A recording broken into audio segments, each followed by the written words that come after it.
Vite, vite, faut que t'ailles sur un super site. De quoi tu parles? Le site de l'Observatoire Quali Travail, c'est exactement pour toi. Pour moi? Et toi alors? Oui, c'est pour moi aussi, et pour plein d'autres gens. Viens, ils vont t'expliquer.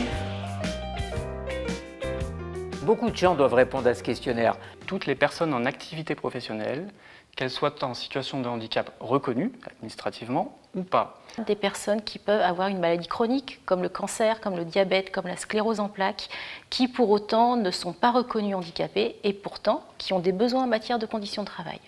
Mais ça concerne beaucoup de monde, votre histoire? Aujourd'hui, il y a 15 millions de malades chroniques en France, donc la moitié sont estimés en âge de travailler, c'est-à-dire au moins de 65 ans. Donc grosso modo, c'est 7-8 millions de personnes. Il y a par an à peu près 100 000 décisions d'inaptitude et 95% d'entre elles donnent lieu à des licenciements.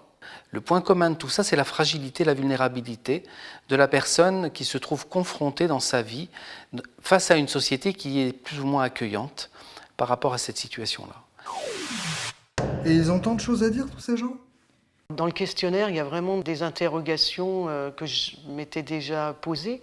Pouvoir l'écrire, c'est toujours c'est bien. Je dis que, peut-être que tout ça n'aura pas servi à rien. Ça permettra aussi à tous de voir qu'ils ne sont pas seuls, qu'ils ne sont pas isolés et qu'ils peuvent, d'une certaine façon, leur témoignage et la synthèse de ces témoignages va pour eux être un petit peu un appui.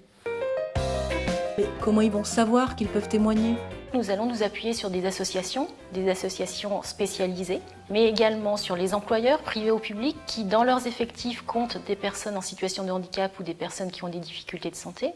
Et nous allons également toucher directement ces personnes au travers des réseaux sociaux, au travers de la presse, car finalement, toute personne qui a des difficultés de santé peut répondre.